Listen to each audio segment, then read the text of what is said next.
చట్టవిరుద్ధంగా వ్యవహరించొద్దు. తాడేపల్లిలో వైఎస్ఆర్సీపీ జిల్లా కార్యాలయంపై ప్రభుత్వము సిఆర్డీఏకు హైకోర్టు ఆదేశం. గుంటూరు జిల్లా తాడేపల్లిలో నిర్మిస్తున్న వైఎస్ఆర్సీపీ జిల్లా కార్యాలయం కూల్చివేతకు ప్రభుత్వం చేస్తున్న కుట్రలపై ఆ పార్టీ హైకోర్టును ఆశ్రయించింది. కూల్చివేతకు చేపట్టిన చర్యలను సవాల్ చేస్తూ లంచ్ మోషన్ రూపంలో అత్యవసరంగా దాఖలు చేసిన ఈ వ్యాజ్యంపై న్యాయమూర్తి జస్టిస్ చీమలపాటి రవి విచారణ జరిపారు. పార్టీ తరపున సీనియర్ న్యాయవాది పొన్నవోలు సుధాకర్ రెడ్డి వాదనలు వినిపించారు. వైఎస్ఆర్సీపీ తాడేపల్లిలో నిర్మిస్తున్న పార్టీ జిల్లా కార్యాలయ భవనాన్ని కూల్చేందుకు అధికారులు ప్రయత్నాలు చేస్తున్నారని నివేదించింది. చట్ట నిబంధనలు అనుసరించడం లేదని, సిఆర్డీఏ చట్ట నిబంధనల ప్రకారం తుది ఉత్తర్వులు లేకుండా కూల్చివేతలు చేపట్టడానికి వీలు లేదని ప్రభుత్వ న్యాయవాది జోక్యం చేసుకుంటూ చట్టవిరుద్ధంగా ఏమీ చేయబోమని, చట్టానికి అనుగుణంగానే నడుచుకుంటామని అన్నారు.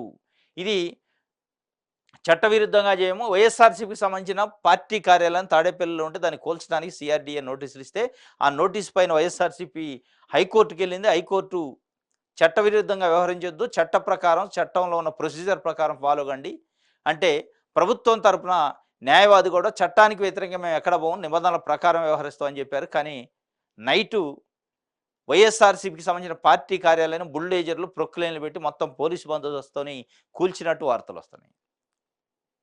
మొత్తం ధ్వంసం చేసినట్టు వార్తలు వస్తున్నాయి.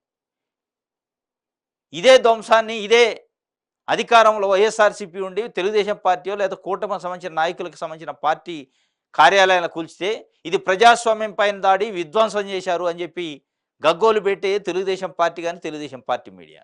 కానీ ఒక రాజకీయ పార్టీగా, ప్రతిపక్ష పార్టీగా 5 సంవత్సరాలు ముఖ్యమంత్రిగా చేశారు, 5 సంవత్సరాలు అంతకుముందు ప్రతిపక్ష నాయకుడిగా చేశారు. ఇవాళ 40% ఓట్లు సాధించి రాష్ట్రంలో ప్రధాన ప్రతిపక్ష పార్టీగా ఉంది నైతికంగా.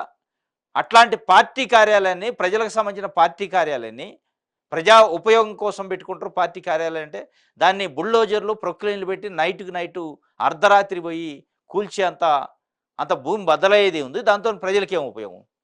మొత్తానికి కూల్చేశారు. కానీ కోర్టులో చెప్పింది అయితే చట్టవిరుద్ధంగా పోదు అన్నారు. కానీ చేసేది చట్టవిరుద్ధమైన పనులు. బుల్డోజర్లు ప్రొక్లైన్లు పెట్టి అర్ధరాత్రి కూల్చే ఇది అంటే అది చట్టవిరుద్ధమే. ఇది ఒక రకంగా వైఎస్ఆర్సీపీకి సంబంధించిన పార్టీ కార్యాలయాన్ని కూల్చివేత పైన కూడా ఇచ్చారు.